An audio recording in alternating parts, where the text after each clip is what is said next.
Good morning, ladies and gentlemen. I warmly welcome you all for the Curtin Open Day for the July 2021 intake of students at SLIIT. I'm Shatri Vijayanayaka from the SLIIT International Office, and I'll be your host for the session today. The session will begin with presentations from our guest speakers, following by a question and answer session. Please be kind enough to keep your microphones muted during the presentation. Do you enjoy solving problems and making a real difference in the world? Curtin University degree programs can prepare you for a successful and rewarding career in science and engineering, not only in Sri Lanka, but all around the world. SLIIT has a 20-year-old partnership with Curtin University, and we offer Curtin University full degree programs in computing and engineering.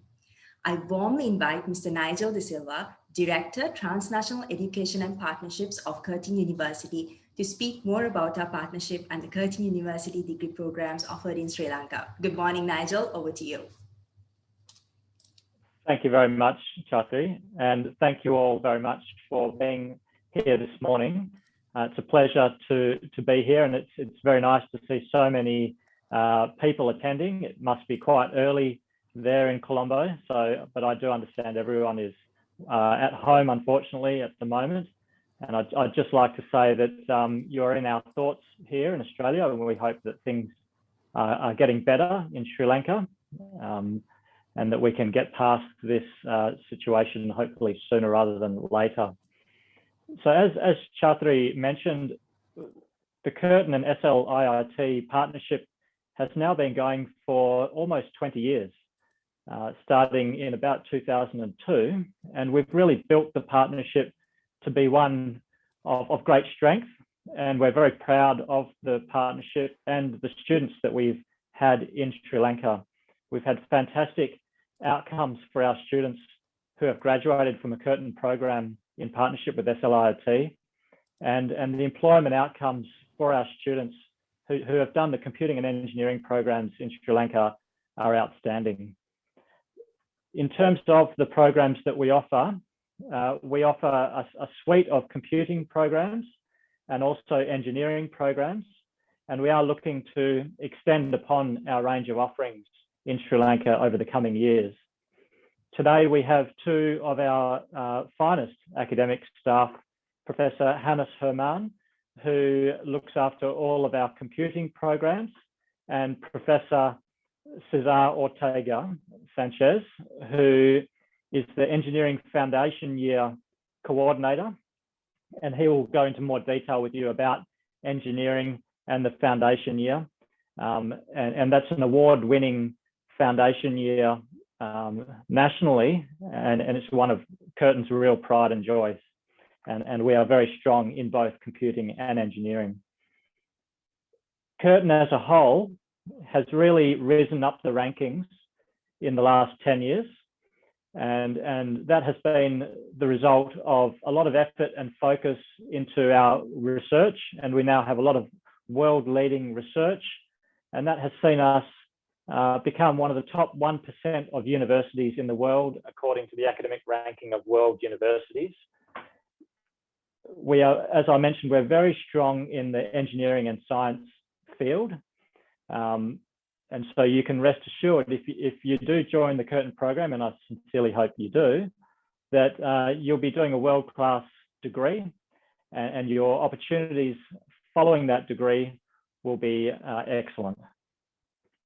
Curtin is a highly international university. So apart from our excellent partnership in Sri Lanka, we have campuses in various places around the world. We have a campus in Malaysia, which is over 20 years old. We have a campus in Singapore, which is more than 10 years old.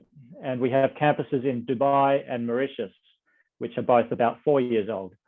And apart from that, obviously, we have our big and largest campus in Perth.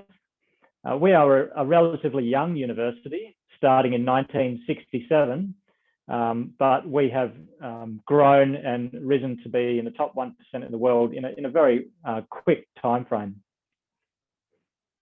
Australia has many commonalities with Sri Lanka, and our students, we like to have interaction between our student bodies, and that's something we're really working on now so that students, wherever they may be, whether that is in Mauritius, Dubai, Perth, or Colombo, they interact with each other, can learn from each other.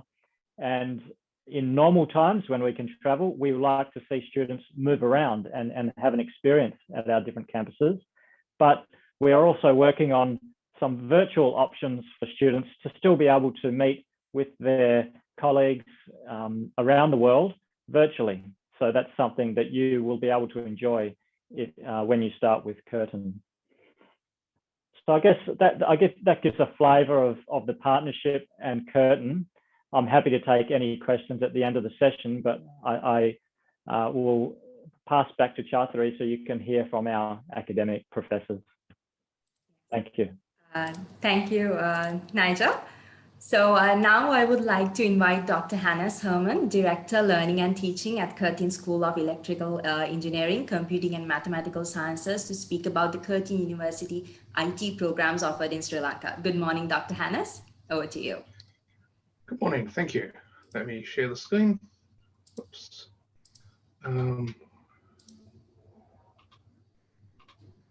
Here we go. I'll just wait for a moment for that to pop up. We can see it, Dr. Hanna. Very good. Thank you all. Thank you for inviting me. It's a pleasure to speak with future students and possibly some existing people with connections to SLIIT.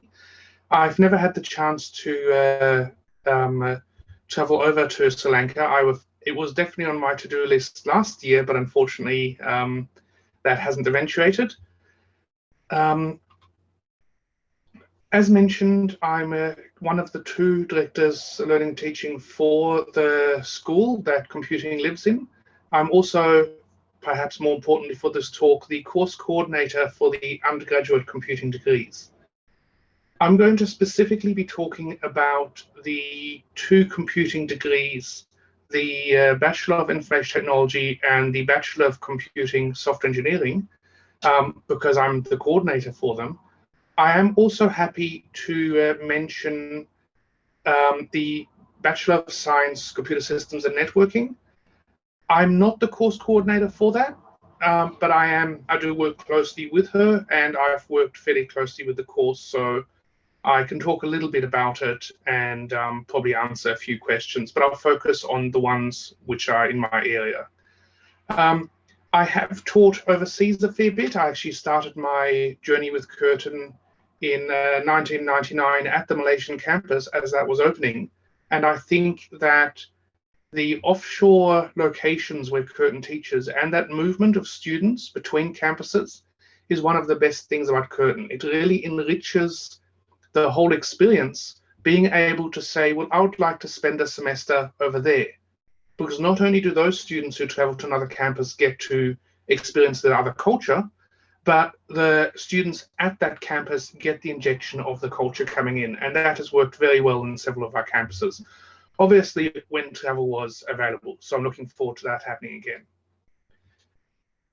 One of the things we try to do at Curtin, one of our main aims, is a very close linkage with industry.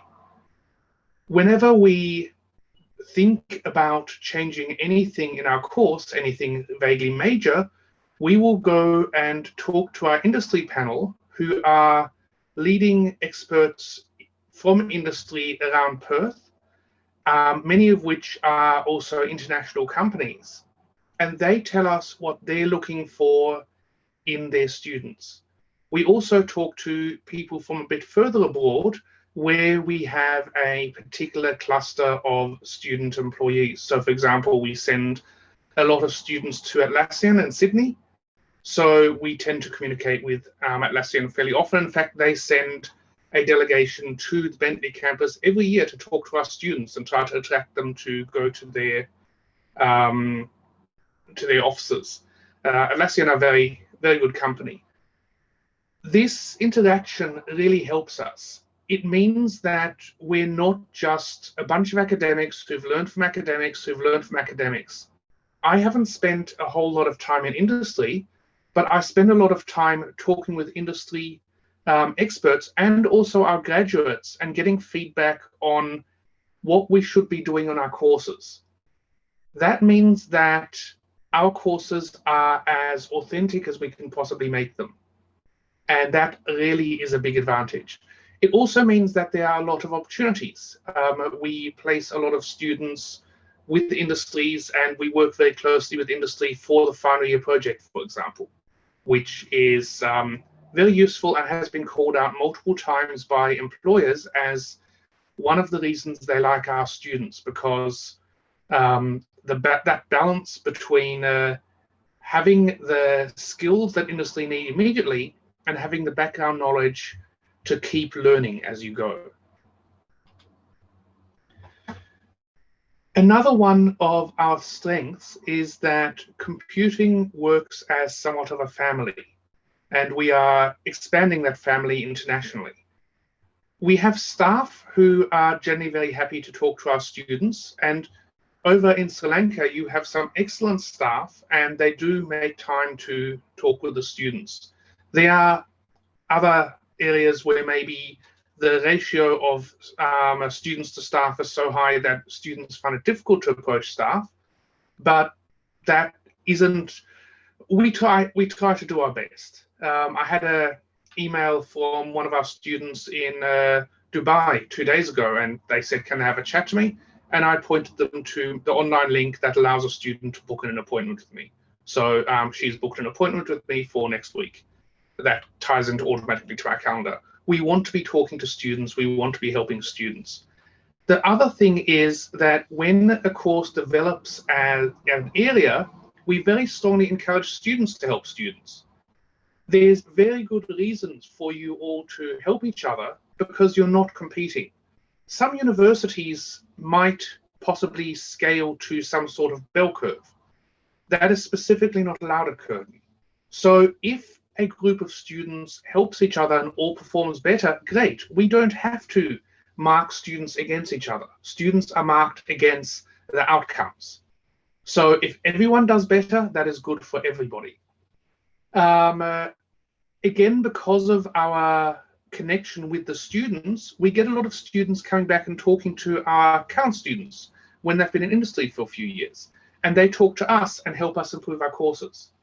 So that's a very useful synergy we have.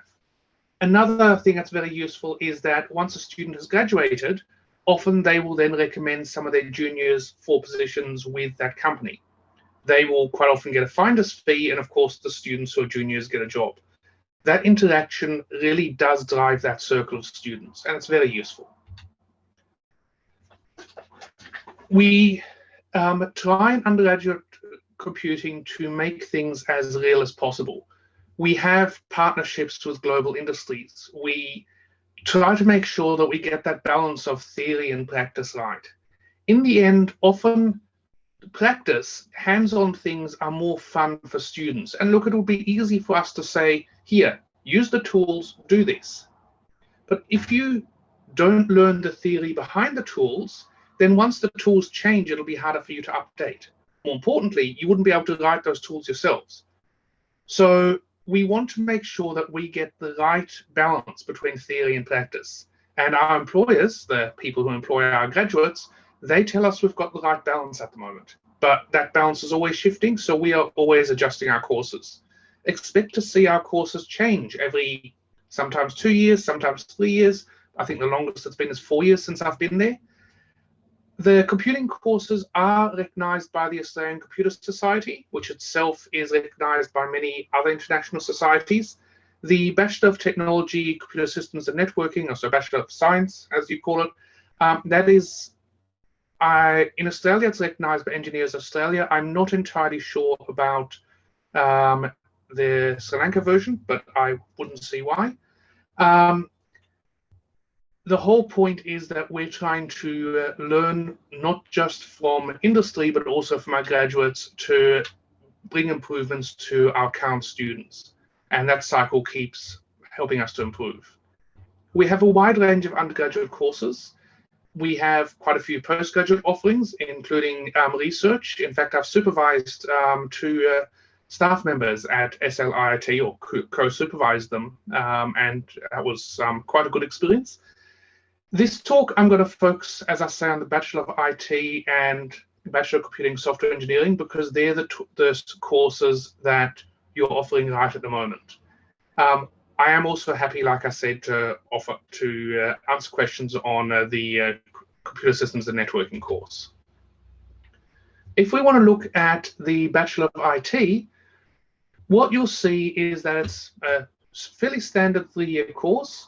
The first year is really designed to give you a solid foundation in computing. There are a range of different units in programming and different aspects of programming, which are designed to set you up as a programmer. There are units such as data security that no computing professional should be without. And of course, there's standard units such as communication and indigenous cultures, mathematics, that really should be part of fairly much every curriculum in one way or the other. Once you get to the second year, our course becomes a bit more specific, and you can see that there are various units about operating systems, networks, and a bit about security. So this is a security unit here. The IT course is designed to be a more general one than our other computing courses. Fundamentals programming is taught in Python, which makes the whole course a fair bit more friendly than some of the other ones. And it makes some of the follow-up units, such as these two, more manageable. So the course is really based around an intermediate programming spine in Python. So you can go on and become a good developer, but really you have broader skills. There's a lot of network and distributed programming. There's a whole bunch of systems, and you have the general skills that allow you to work across multiple different areas, which is going to be very useful if you're working in a small company, a startup, or something like that. You also have 4 electives, which gives you a lot of flexibility. So if you want to go heavier into cybersecurity or something else, those electives can often help you to do that. The other computing course I would like to talk about is software engineering, which is one of the majors of Bachelor of Computing. You can see that the first year is almost exactly the same, only the one specific unit is quite different, and the initial how to program unit is now in Java rather than Python. Because you're using Java, that makes some of the other units slightly more challenging. Java is quite a complicated language, but it's also the #1 requested language by employers in the world, which is why we teach it. So if you want to be a serious coder, then going into a Bachelor of Computing is a good thing to be doing.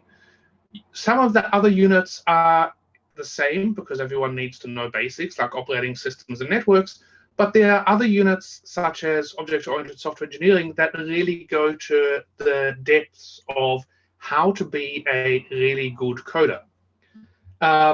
We also have some security units in here. In this case, it's a security unit that's specifically designed for software engineers to help them harden the programs they write against attack. You won't be a cybersecurity specialist, but you will know how to write secure code, and that's very, very important. So software engineering is for a more advanced programming course. Really, it's all about coding. Java, C, we don't focus that much on teaching specific languages beyond that, although certainly we'll cover a few, because once you know how to program properly, then you can pick up other languages. We do talk about a lot of concepts that you need, like design patterns, object orientation, requirements, and those are things that a software engineer needs to function properly. You also have a bit of idea of data and software security because everybody needs that, but that's not a focus of the degree. The Bachelor of Science, Computer Systems and Networking, that one, as I said, I'd mention it briefly, that is very similar to our Bachelor of Information Technology, but the Bachelor of Information Technology focuses on the software part of setting up networks. The Bachelor of Computer Systems and Networking focuses on the hardware part. If you want to be playing with switches and Cisco components, then the Bachelor of Technology is the option to go for. That also has some very innovative communication labs set up where people in every one of our campuses can be working together with students in other campuses. And that's a great strength of the course, along with the Cisco certification that comes with it. Whatever course you're doing, your outcomes are likely to be quite good. Of course, the ecosystem is always changing, but one thing that you'll find year after year is that the need for IT graduates is very, very high. I ran a survey in 2019. I didn't run it last year for perhaps obvious reasons. And that survey was run in the final project unit that I look after. Of the people responding, about 92% already had a job lined up in graduation. So I ran this in May. This was a job lined up for December that year, or maybe January, February the year after. Because the IT houses, the software companies, they are desperately looking for good coders. About 43% of those students were studying in offshore locations, and I actually checked before this talk and noted that all of those students in that particular survey were in fact, that 43% were in fact from SLIIT. So these statistics don't just apply to Bentley, they very much apply to you. Our graduates do get jobs, and that is true wherever they are. We get a lot of feedback, and a lot of it, of course, is very positive, both from industry and students. One of the things, again, I'd like to raise out is the capstone units, because in the capstone unit, you'll be developing a full application, just like you would in industry, and it teaches you the same sort of skills that you would use in industry. So it makes everything very hands-on, despite still having the background that you need to adapt to change. And you know that change happens a lot in computing. That is a very quick run through. I'm happy to take questions whenever the session allows for it. Thank you. Thank you, Dr. Hannes.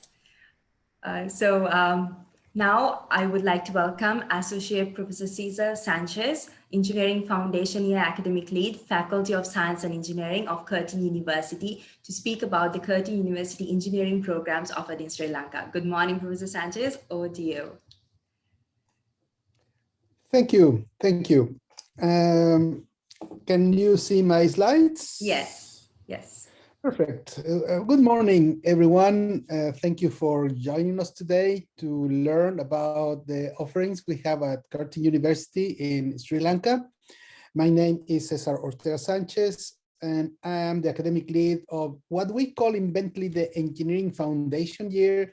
But to avoid confusion with the foundation program that runs in Sri Lanka, I'm going to refer to it to the Engineering Common First Year. So we avoid confusion, right? The foundation program is something that happens before coming to the first year of engineering. So, and I am the academic lead in Bentley of the first year of engineering.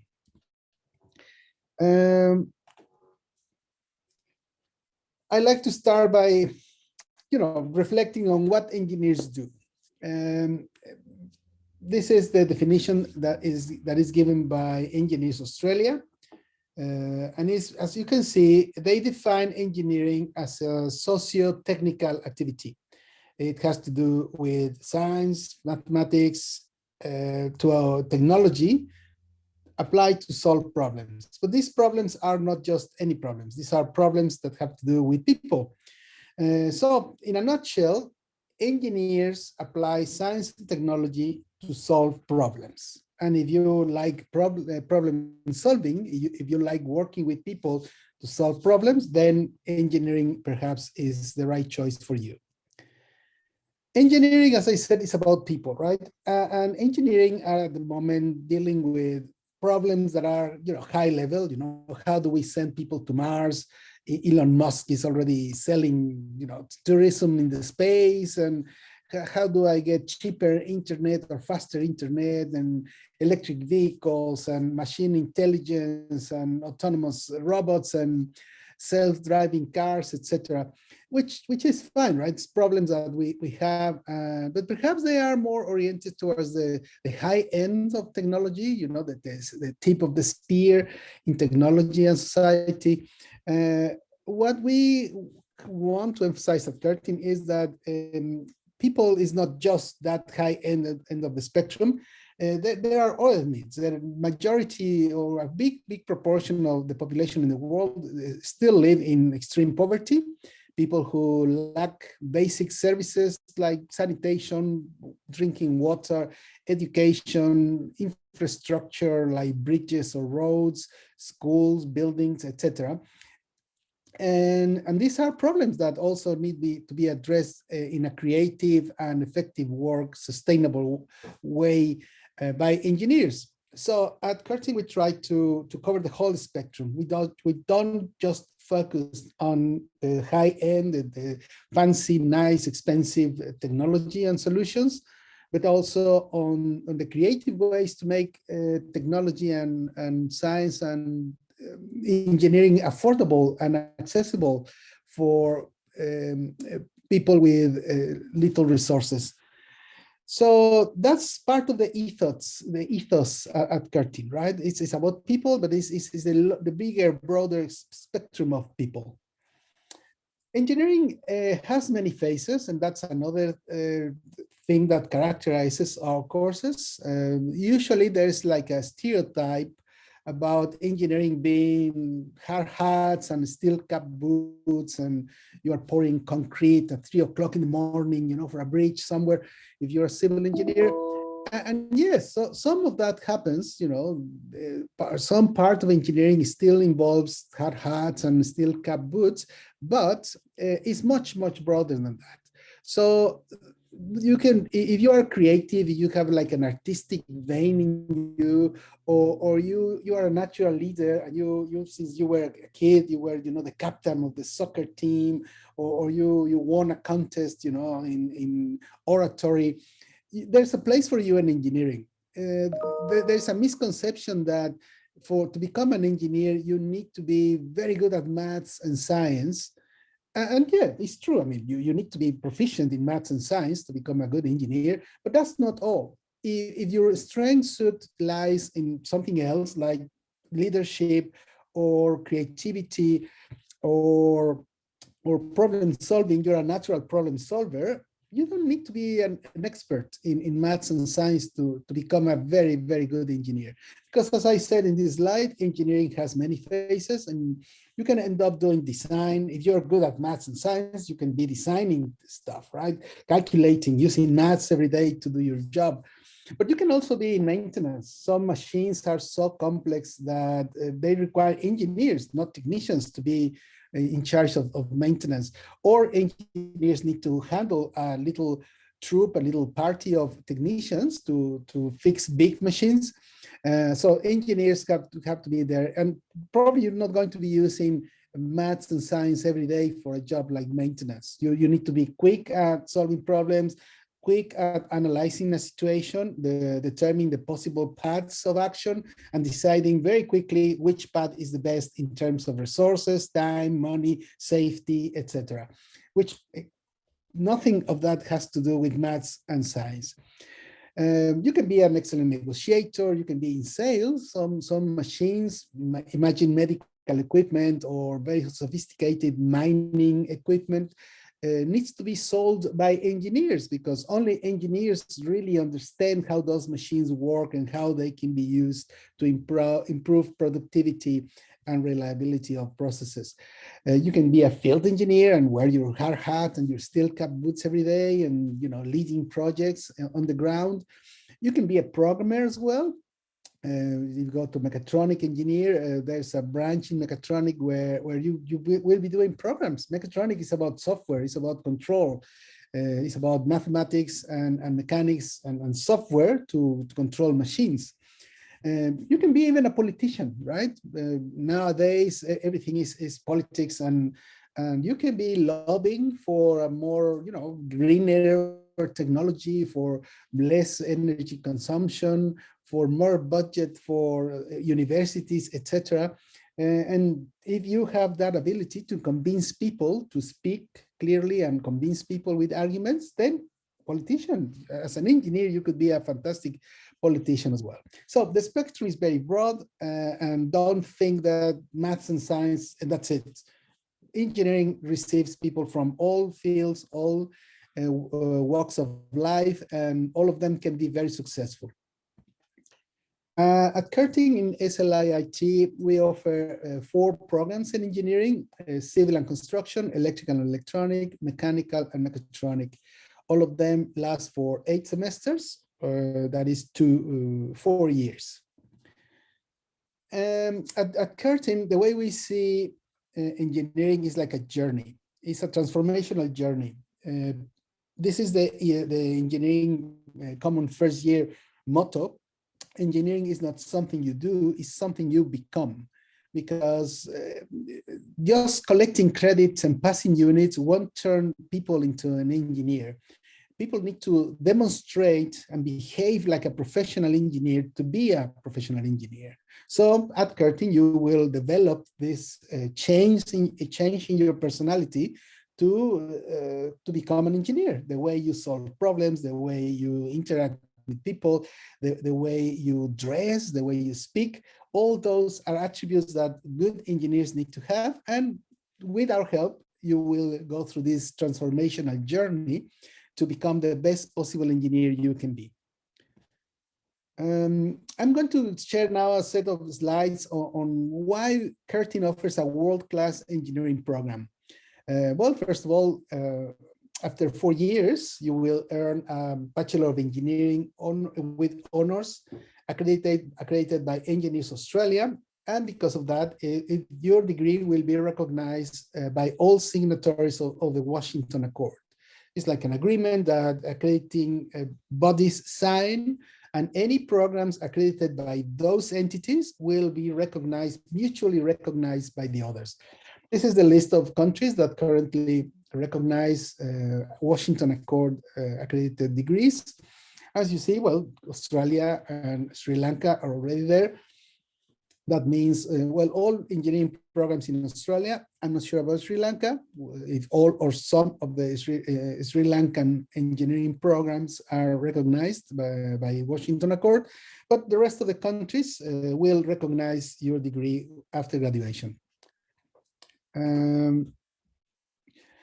Another reason we are world-class is because we have a reputation of being very, very hands-on.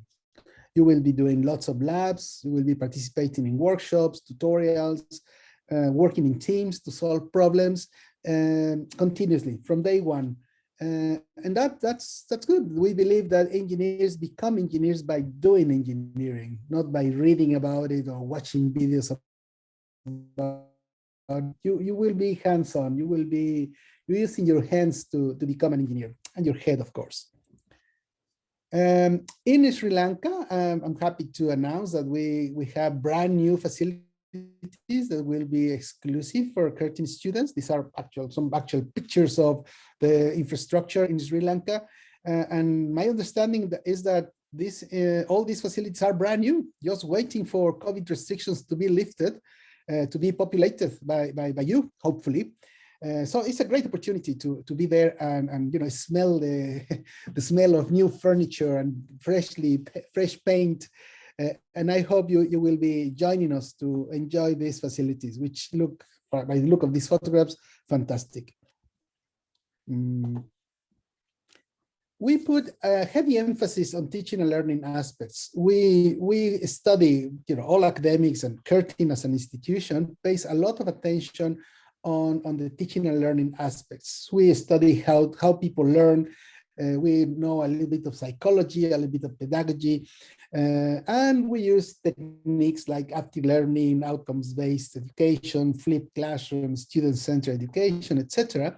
Which basically all these buzzwords, what mean is we are trying to move from a traditional old-fashioned model where the lecturer, the academic was the holy man, the wise man, holding all the knowledge, and students were very passive. Well, they were just listening, taking notes, some of them, others perhaps sleeping in the back row.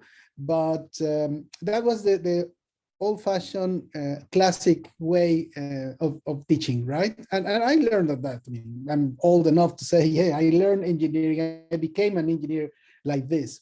But nowadays, studies in pedagogy, studies in psychology have demonstrated that people learn better when they get active, they get involved in what they are learning. So with that, we are shifting the focus from the academic as the center, the main actor in this learning play, to the student. And now the academics become like behind the scenes designers and thinkers of how activities that the students will do during the contact time.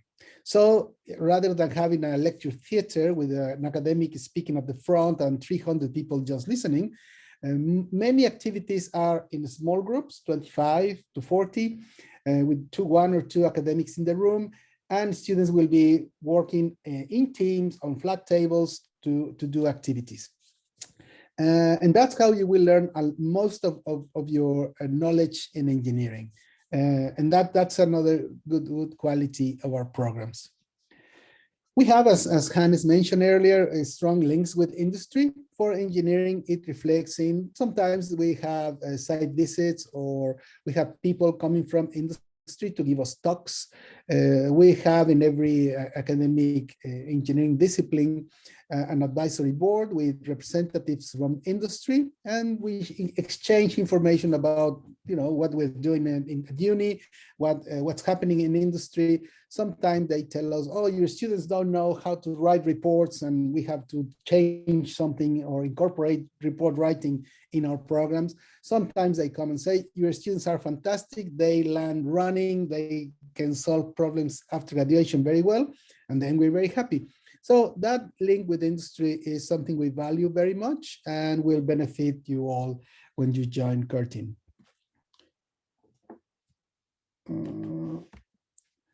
This is a typical 4-year engineering course in a small diagram. In the first year, the engineering common first year is 200 credits, 8 units. After that, in the first, it's the same for everyone. You don't need to select which discipline you want to go in year 1, because every engineer takes the same units in first year. After first year, you need to select a major, one of the 4 that I mentioned before.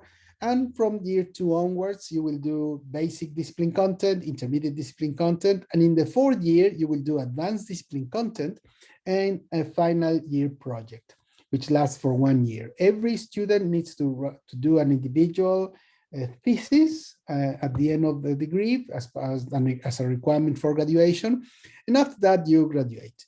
At the moment, my understanding is that the intention is for you to do 2 years in Sri Lanka and 2 years in Australia. Is the plan. And I think by coming to Australia, if you can come and you eventually come, it will be a very beneficial experience for you, because you will be, well, in an English-speaking country, very, very multinational country, where your lecturers and your classmates will come from different countries. You will be exposed to different accents, different religions, different ways of thinking in different cultures.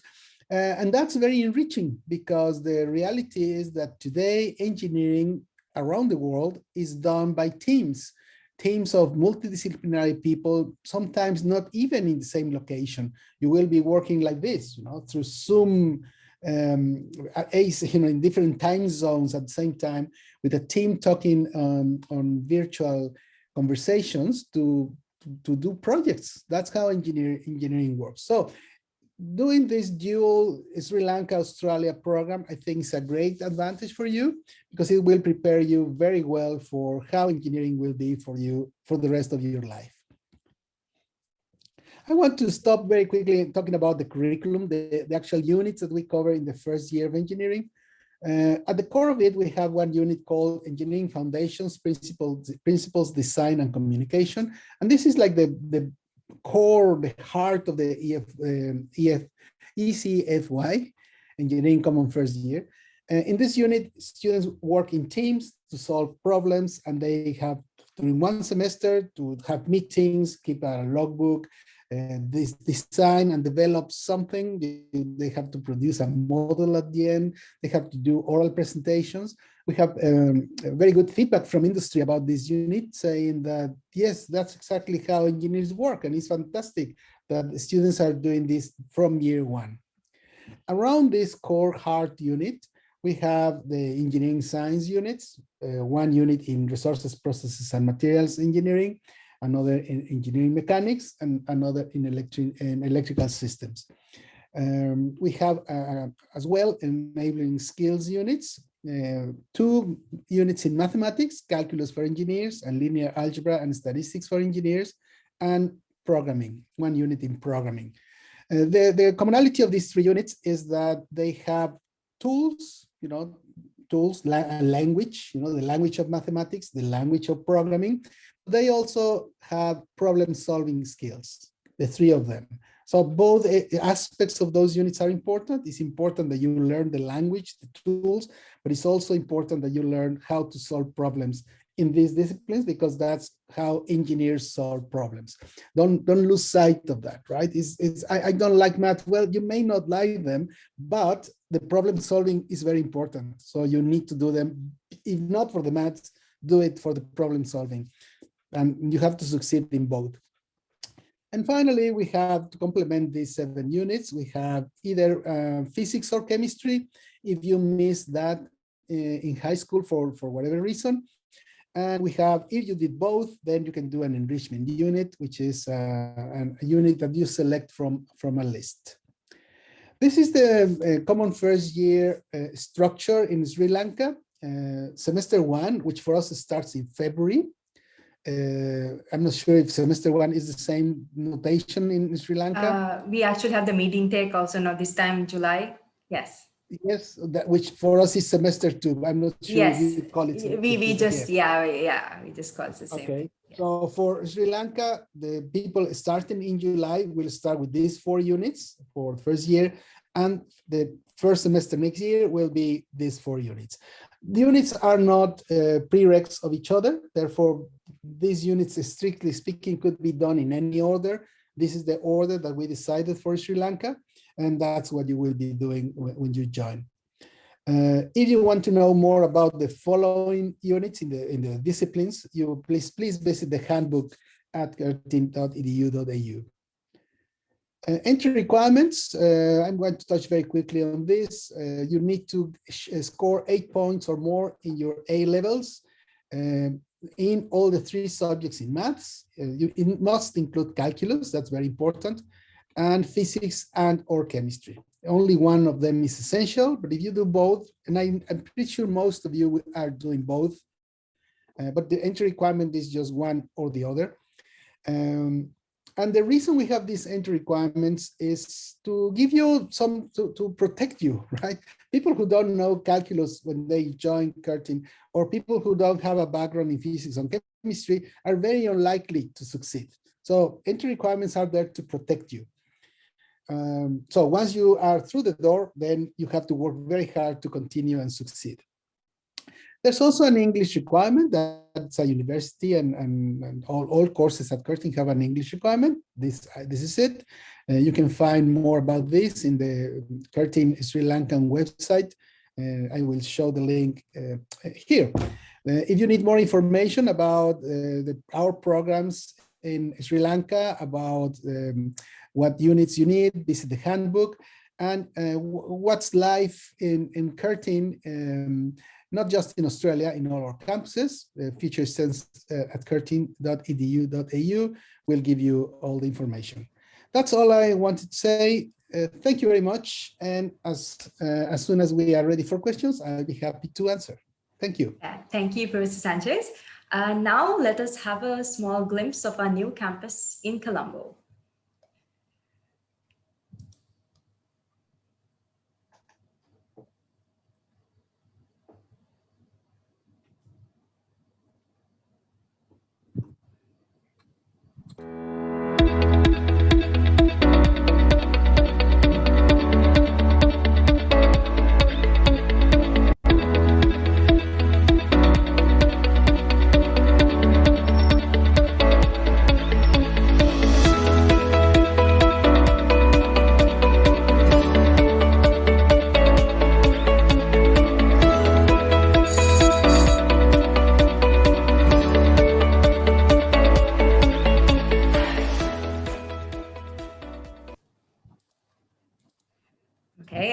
so that's a small glimpse of our new campus.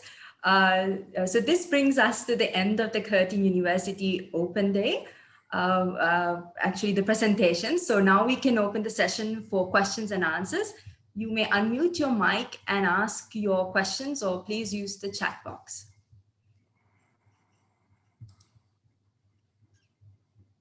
So anyone who has any questions actually can unmute their mics and ask any questions, or you can use the chat box.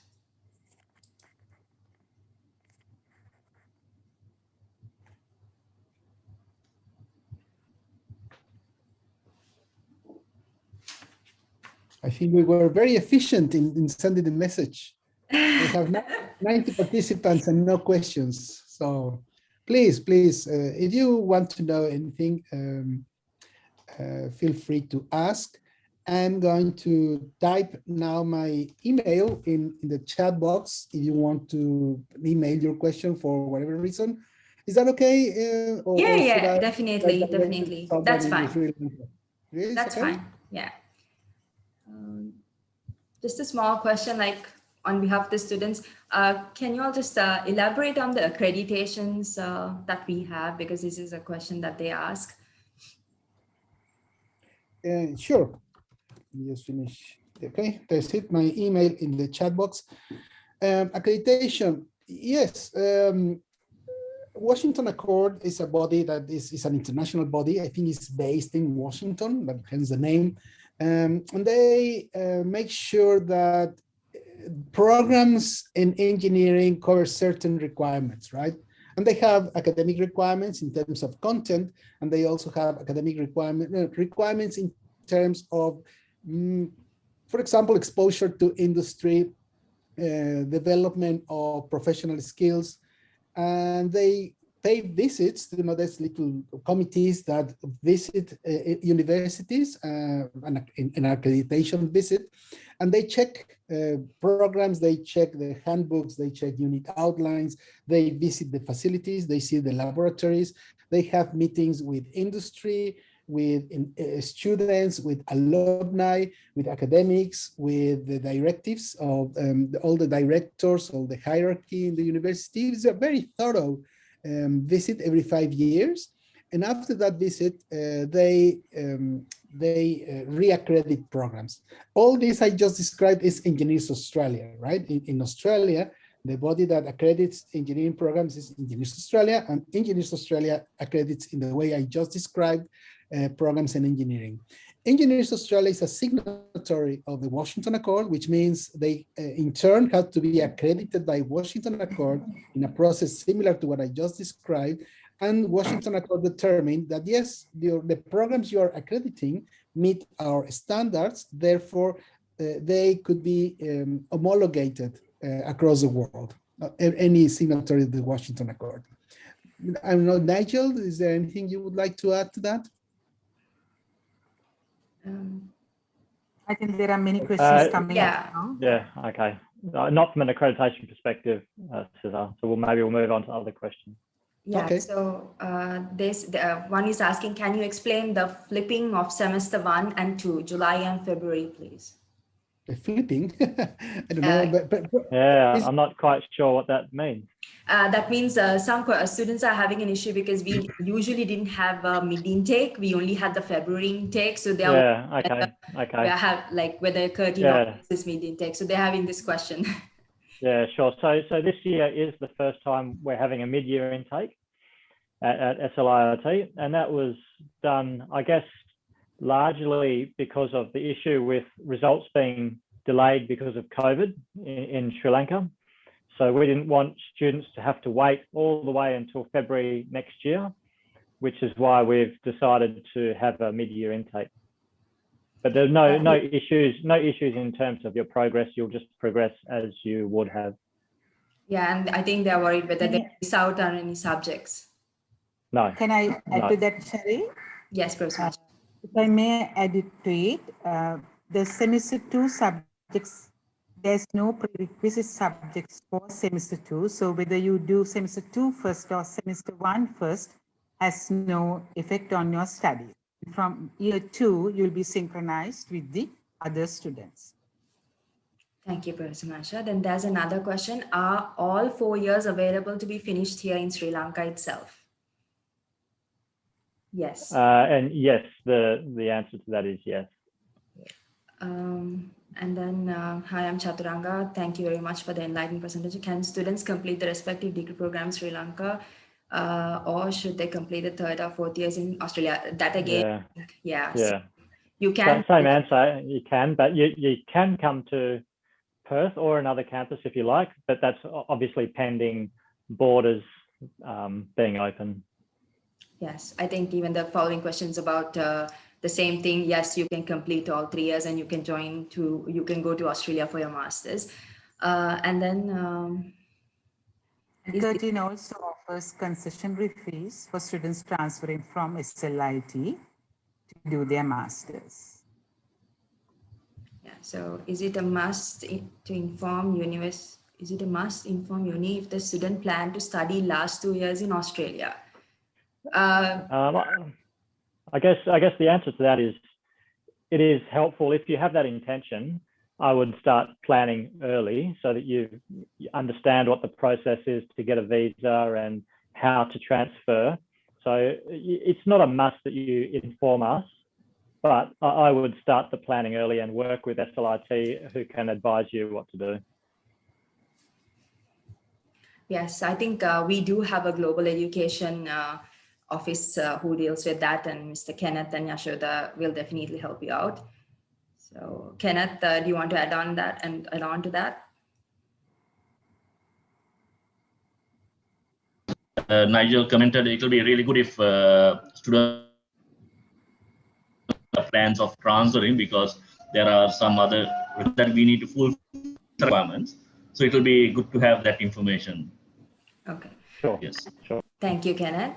And is there any difference in accreditation if we complete all 4 years in Sri Lanka? I don't think so. No. I don't think so.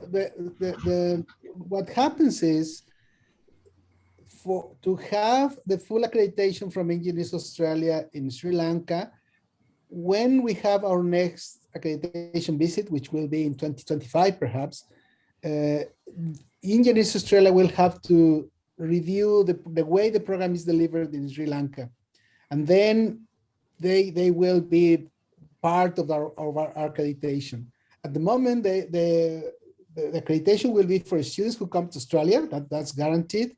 For people who complete the program in Sri Lanka, we need to negotiate with the Engineers Australia a sort of provisional accreditation until they visit and confirm how the program is delivered over there. So it's not automatic at the moment. It will be automatic only for people who come to Australia and graduate from the Australian campus. Okay, I have questions that have been sent to me directly, and I can't answer because I don't know the answer. One is about the A-level subjects. I mentioned in my talk that the requirement is to do the 3 maths A-level, and they have to collect it 8 points. And the question is, what happens if they only did two maths A-levels because because of COVID, they couldn't do the 3rd module. So what happens in that case? They have the foundation program. We run a foundation. Professor Manisha, do you want to elaborate on that? To enter into the engineering program, you need to have 8 points, and A is 5, and B is 4, C is 3, and S is given 1 mark. And if you do have London A-level, you do have a mark for D and E, right? So if you do not have 8 marks or 8 scores to enter into the program, then you will have to redo your A-levels, or you can come to the foundation program, which is 1 year long. And this foundation program is conducted at SLIIT Academy, which is a subsidiary of SLIIT. Yeah, thank you, Professor Manisha. Is there any way to provide internship after the graduation, software engineering? Yes, I mean, we do have a very good relationship with the industry. So when you're in the second year itself, even from the first year, whenever we get internship opportunities, we will let our students know so you can actually apply.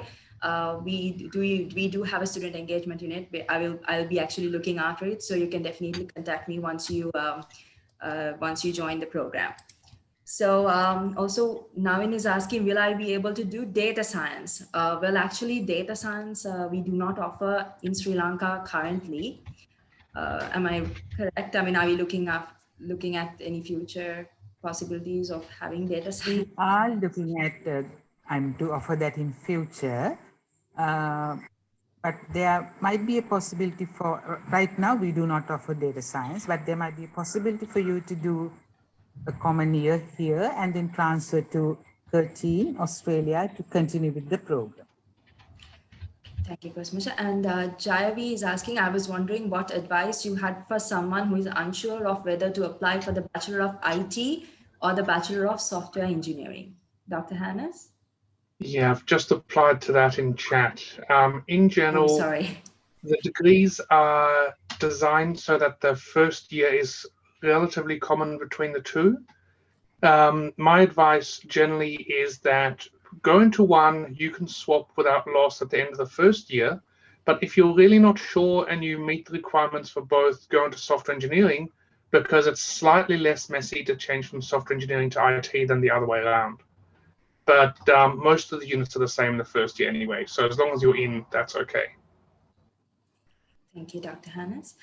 And we have another one question is like, do we have to score over 6 points on IELTS? I think we have sent you the entry qualifications. Yes. Darshana, do you want to mention about that? Yes, when it comes to English requirement, so the student will have to have the minimum requirement for their ordinary levels, that is C pass, and for advanced level general English, they can have a C plus. Also IELTS over 6 points. Thank you, Darshana. And Ranit is asking, is there a possibility to do an honors degree in BCom? At Bentley, yes, we don't currently offer the honours degree at SLIIT, but at Bentley we do have an honours degree for that course. I can't forecast whether or not it will be offered in SLIIT in 3 or 4 years' time, but at Bentley certainly. Okay. Thank you, Dr. Hannes. And for Cambridge A-levels, we couldn't complete all components of papers due to COVID-19. They have decided to give grades based on papers already written. Will that be a problem for entry requirements? This is, I think they're asking about this, what do you call this, assess-based grading. So I think Guy has already, I don't know whether Guy is there. Guy, are you there? I think we agreed to accept these results. Am I correct? Nigel, if you can. Yes, I do believe the decision was made to allow that based on predicted scores. So yes. Before I just give a very general yes, I think we'll need to look at the specific case, but we certainly have made exceptions given the circumstances. We don't want students to have to wait, so the answer is likely to be yes. Yeah, thank you, Nigel.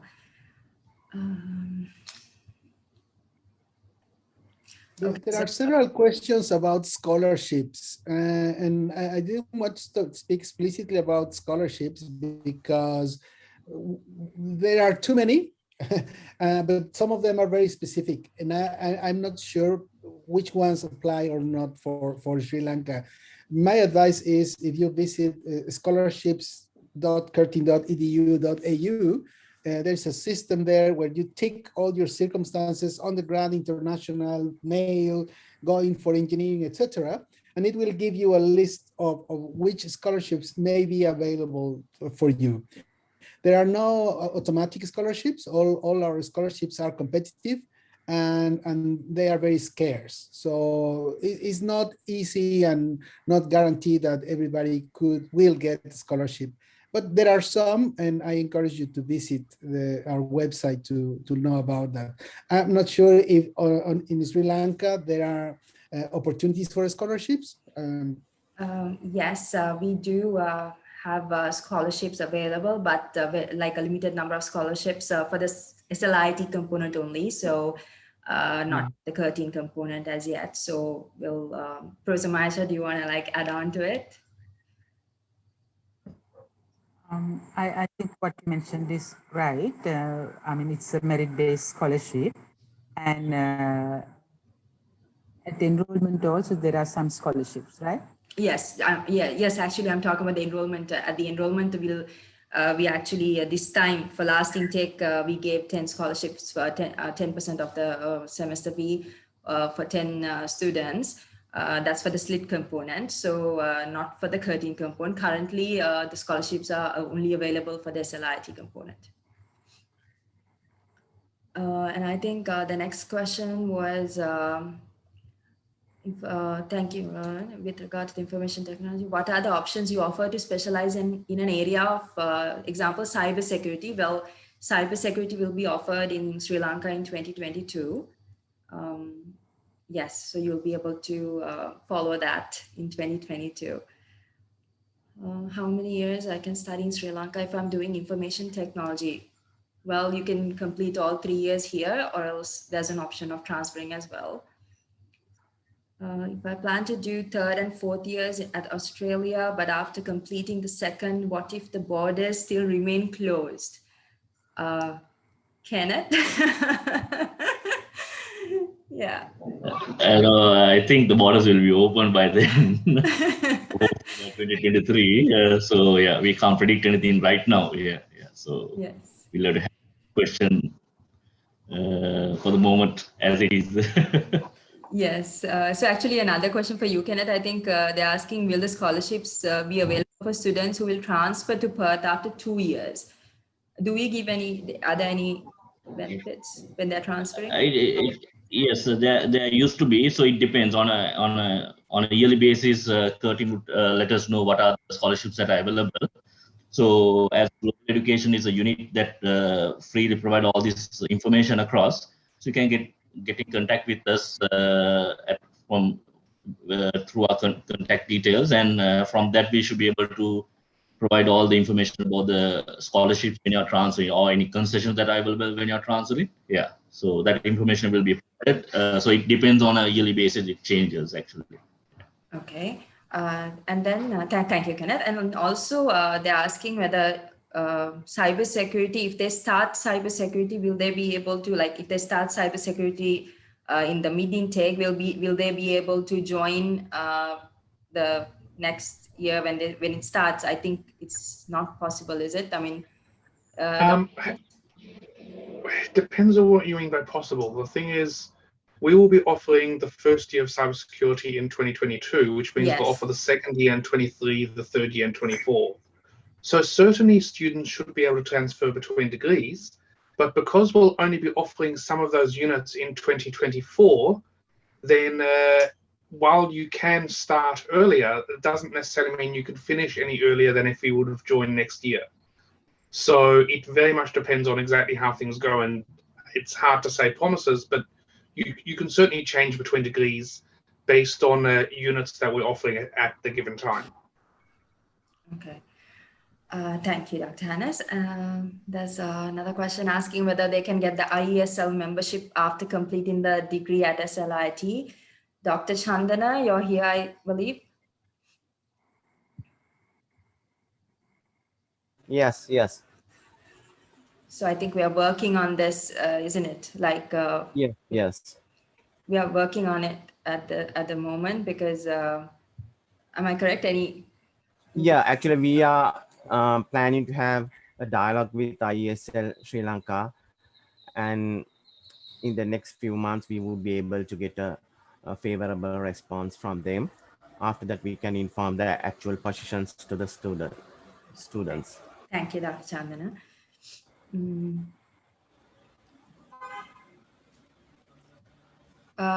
Another student says that I have completed Monash Engineering Diploma degree, and is it possible to make an exception to start with the second year? I think you will have to speak to Ms. Rashmi. You can write to her on rashmi.m@sliit.lk. She will be able to guide you on the CRL application. The other issue is that, again, we can only let you into units that we're offering. So if we were to say, yes, absolutely, you can skip the entire first year, well, unfortunately, we're not offering the second year units this semester. So while you may be able to skip units, that would also be another limit. But apply for an official assessment is generally the best thing. Yes, thank you, Dr. Hannes. Under these circumstances, is it possible to go to Australia to complete the last 2 years in software engineering? That again, I think we'll have to wait and see if the border is open. But definitely, once it's open, definitely you can go. I think Kenneth will be able to help you on that once you enroll to the program.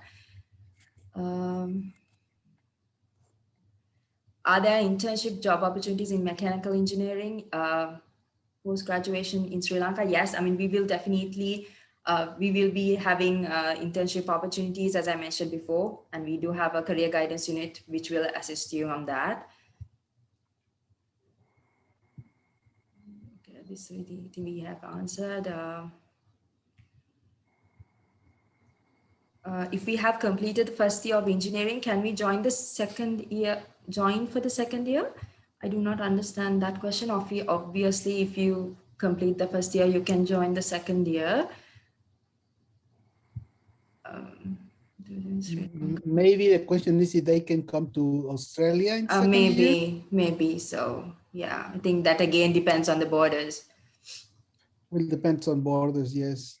And perhaps it's worth mentioning that if that is a possibility, both financially and according to the agreements we have with the institution, in Bentley, we offer 9 disciplines as opposed to the 4 that are offered in Sri Lanka. So if you are interested, perhaps you should visit our website in Australia to see what is the offer in engineering in Australia.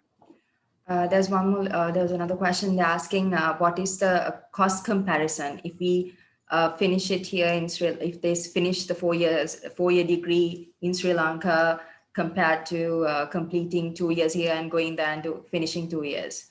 Nigel, would you like to just give us an idea about that?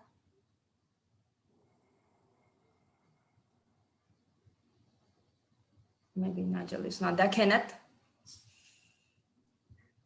I'm yeah. So sorry. sorry. You go ahead, Kenneth. Right, Nigel. So it's about to complete all 4 years in Sri Lanka will be about 36,000 Australian dollars, roughly 36,500. These are rough figures. To do it in Australia per year, it will cost you about 36,000 Australian dollars. That's right. That's right. So depending on whether you do computing or engineering, it's roughly $30,000 to $35,000 per year for the fee, and then of course you've got living costs on top of that. There are some scholarships available at certain times to bring down that cost, and students often when they come and study in Perth, they'll work part-time to help offset the costs of their living expenses. Okay, thank you, Nigel, and thank you, Kenneth. I think we can wrap it up now. So this brings us to the end of the Curtin University Open Day. So I'm sure you are now able to make an informed decision about your higher education. So no doubt the most important decision in your life. The links and the contact details to register for our July intake are now available in the chat box. I take this opportunity to thank Mr. Nigel, Dr. Hanna, and Professor Sanchez of Curtin University and all the other staff members of Curtin University and SLIIT who made this Open Day a great success. Thank you so much. I would like to leave you with a saying by Benjamin Franklin, an investment in knowledge pays the best interest. So have a wonderful day, everyone, and stay safe. Thank you. Thank you all. Yeah, thank you very much. It's good talking to all. Thank you. Yes. All the best. Thank you. Thank Thank you. you. Bye. Bye.